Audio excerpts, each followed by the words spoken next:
Hello யூஎஸ், welcome to movie max. நம்ம இந்த எபிசோட்ல என்ன பார்க்க போறோம் தெரியுமா? ஒரு டைரக்டர் வந்து ஸ்கிரிப்ட் எழுதுறாருங்க.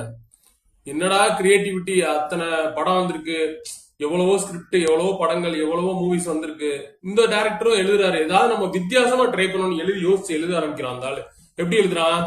1919 டென்மார்க் தலைநகரமான கூப்பன்ஹேகன், அங்க உள்ள ஒரு பெண்மணி புருஷனை போருக்கு அனுப்பிச்சிருக்கா.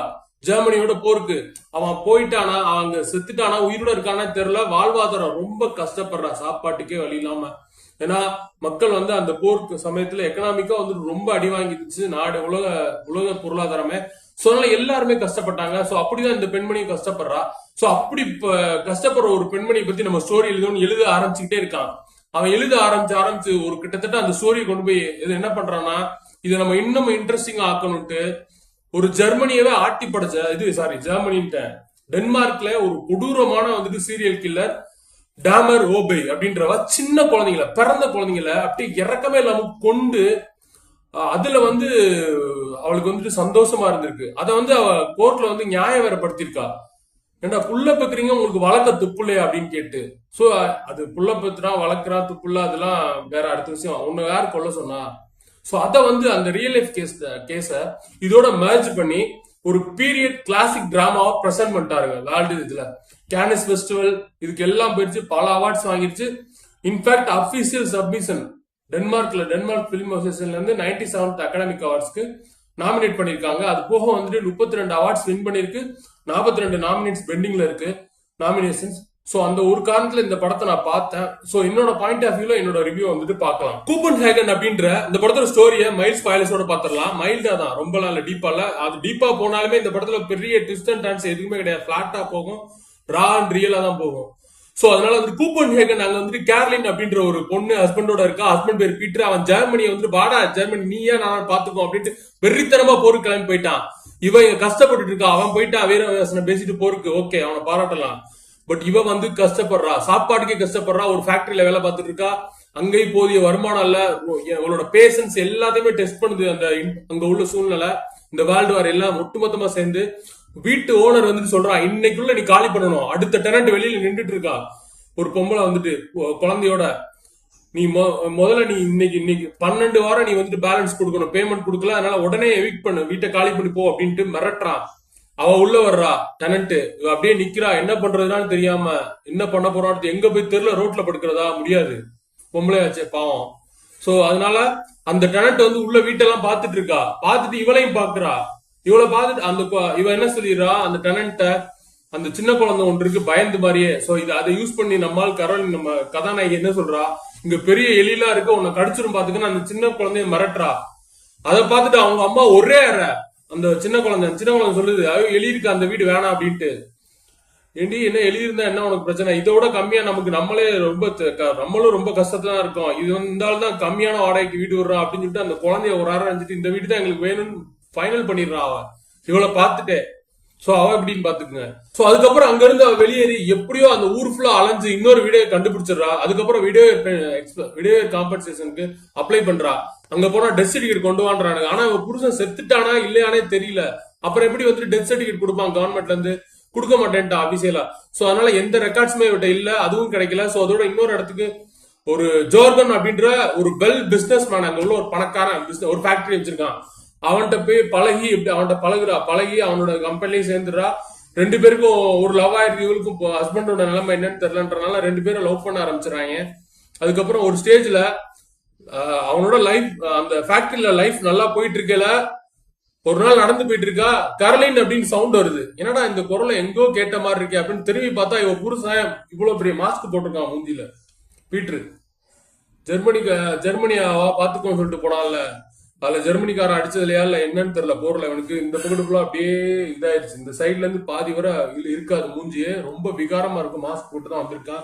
இவளுக்கு என்ன பண்றதுன்னு தெரியல. புருஷனை கூட்டு போய் வீட்டுல குறை சாப்பாடை போட்டு, இங்க பாரு நீ இங்க இருந்து கிளம்பிடு, நீ உன்னோட நிலைமை என்னன்னு தெரியல, நான் வேற ஒருத்தனோட லவ் பண்ணிட்டு இருக்கேன், அவனோட எனக்கு லைஃபே கிட்டத்தட்ட எங்க 2 பேருக்கு பீஸ்ஃபுல்லா போயிட்டு இருக்கு, தயவு செஞ்சு நீ கிளம்பிடு அப்படின்னு சொல்லி அவனை விரட்டி விட்டுறா வீட்டை விட்டு. இவ எப்படிப்பட்டவன் பாத்துக்குங்க.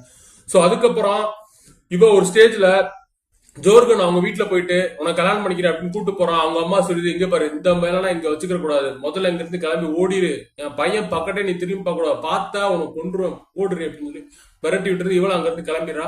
சோ இதுக்கப்புறம் இவ டாமர் ஓபே அப்படின்ற அந்த லேடியை போய் பாக்குறா. இது வந்து பிரெக்னெண்டா வேற இருக்கா. சோ அவங்க வந்துட்டு சில ஹெல்ப்ஸ் எல்லாம் பண்றாங்க. இதுக்கு அடுத்து என்னென்ன மாதிரியான சம்பவங்கள் நடந்துச்சு, இந்த படம் எதை நோக்கி இவ்வளவு கூட்டிட்டு போச்சு அப்படின்றத இந்த படத்தோட மொத்த கதையே.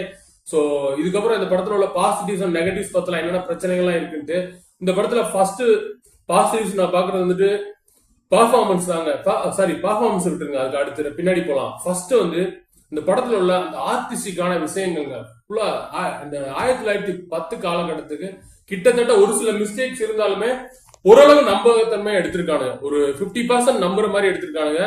எந்த விதமான அந்த மாடர்ன், இப்போ உள்ள அந்த மாடர்ன் வேர்ல்டோட அந்த ஷேடோஸ் எதுவும் ஒரு சின்ன சின்னதா இருக்கிறத விட பெரிய லெவல்ல தெரியல. சோ அதுவே வந்துட்டு ஒரு பெரிய சக்சஸ் தான். சோ பிளாக் அண்ட் ஒயிட் தீம்ல எடுத்திருக்கானுங்கல்ல, அதுக்குமே ஒரு பிளஸ் தான். ஏன்னா வந்துட்டு அந்த ஒரு டார்க் ப்ரோஃபவுண்ட் ஹாரர் உள்ள இருக்கு இந்த படத்துக்குள்ள, இந்த ஸ்கிரிப்டுக்குள்ள ஒளிஞ்சிட்டு இருக்கும். சோ அதை காட்டுற மாதிரியே ஸ்கிரீன் பிளே பண்ணிருப்பானுங்க. சோ அதுக்கு இந்த படத்துக்கு ஒரு மிகப்பெரிய பாசிட்டிவ் தான். சினிமாட்டோகிராஃபி வந்துட்டு பெஸ்ட்டுங்க. ஃபர்ஸ்ட்ல இருந்து அந்த லோ ஆங்கிள் ஷாட் ஒன்று போகும், அதுவா இருக்கட்டும், டாப் ஆங்கிள் ஷாட்டா இருக்கட்டும், அந்த பில்டிங்ஸை வந்துட்டு கவர் பண்ணக்கூடிய ஷாட்ஸா இருக்கட்டும், எல்லாமே வேற லெவல் சினிமாட்டோகிராஃபி. பேக்ரவுண்ட் மியூசிக்குமே சரி, சும்மா அந்த கமர்ஷியல் படங்கள் மாதிரி எதுக்கு எடுத்தாலும் அந்த ஹைப்பை ஏத்துறது அந்த மாதிரிலாம் கிடையாது. அந்த கிளாசிக்கல் மியூசிக் எப்படி இருக்கும் அது மாதிரி போட்டிருக்கானுங்க. சோ அதுக்குமே பாசிட்டிவ் இந்த படத்துக்கு. விக் கார்மன் ஜொனே அந்த டானிஸ் ஆக்ட்ரஸ் தாங்க. இந்த 2024 வெளிவந்த அஸ்ரேல் அப்படின்னு அந்த படத்துல அவங்க தான் ஹீரோயின். அவங்க தான் வந்துட்டு அந்த லீட் கேரக்டர் பண்ணிருக்காங்க. ஒரு கிராஃப்டான பர்ஃபார்மன்ஸுங்க. கரெக்டா இந்த அந்த ஸ்டார்டிங் சீன்ல இருந்து ஒரு சீன்ல வந்துட்டு அவங்க ஹஸ்பண்டோட வாய்ஸ் கேட்டு ஒரு ரியாக்ஷன் கொடுப்பாங்க. சோ அது மட்டும் இல்லாம அந்த ஹவுஸ் ஓனர்கிட்ட என்ன பண்றதுன்னு தெரியாம அந்த இதுல அப்படியே ஒரு ரொம்ப என்ன பண்றதுன்னு தெரியாம அந்த முழிக்கக்கூடிய அந்த சீன்ல இருந்து ஒவ்வொரு சீன்லயும் சரி, கிளைமேக்ஸ் வரைக்கும் சரி, அந்த அந்த கேரக்டரை வந்துட்டு அப்படியே உள்வாங்கி தன்னை சுத்தி இந்த மாதிரி உலகம் தான் இயங்கிக்கிட்டு இருக்கு அப்படின்னு நம்மள நம்ப வைக்கணும் அவங்க. அப்பதான் வந்து அந்த கேரக்டர் இல்லைன்னா அந்த கேரக்டர் தோத்துரும் படமும் உட்காந்துரும். சோ அதை நம்ம மூலியமா அவங்க மூலியமா தான் இந்த படமே நமக்கு வந்து ஓப்பன் ஆகும். சோ வந்துட்டு அதை வந்து அவங்க பர்ஃபெக்டா பண்ணதுனாலதான் இந்த படம் வந்துட்டு இந்த அளவு பெஞ்ச்மார்க்கா இருக்கு அப்படின்னு நான் சொல்லுவேன். டாமர் ஓபே அந்த சீரியல் கில்லர் ரோல் பண்ண ட்ரெயின் டெல்கம் அந்த ஆக்ட்ரஸ் ஒரே ஒரு சீன் போதும் அவங்க பர்ஃபார்மன்ஸ்க்கு. படம் ஃபுல்லாவே அவங்க பர்ஃபார்மன்ஸ் நல்லா இருக்கும். செகண்ட் ஹாஃப்ல அந்த ஒரு சீன் போதும். அந்த கோர் சீன் ஒரு கிளைமேக்ஸ்ல கோர்ட்ல அவங்க ஜட்ஜு வந்துட்டு சொல்லுவாரு, உனக்கும் குழந்தைக்கும் வந்துட்டு வயசான மாதிரி தெரியுது, நீ ரொம்ப ஓல்டா இருக்கு அப்படின்ட்டு. திருப்பி ஜட்ஜுக்கு ஒரு கேள்வி கேட்பாங்க பாருங்க, அந்த ஒரு மோசமான கேள்வி, அதை நான் சொல்ல முடியாது. சோ அந்த அந்த இடத்துமா இருக்கட்டும்.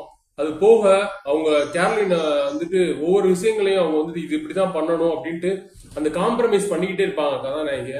சோ அவங்க கேரக்டருமே இந்த படத்துக்கு வந்து ஒரு பெஸ்ட் பர்ஃபார்மன்ஸ் தான். மித்த கேரக்டர்லாம் நல்லா ஓரளவு இந்த படத்துக்கு தேவையான அளவு பர்ஃபார்மன்ஸ் தான் கொடுத்துருக்காங்க, குறை சொல்ற அளவு இல்லை எதுவுமே. சோ இது எல்லாமே இந்த படத்தோட பாசிட்டிவ்ஸ் தான். இந்த படத்துல அப்ப என்ன பிரச்சனைன்னு கேக்குறீங்களா? கேரக்டர் அசாசினேட் பண்ணது.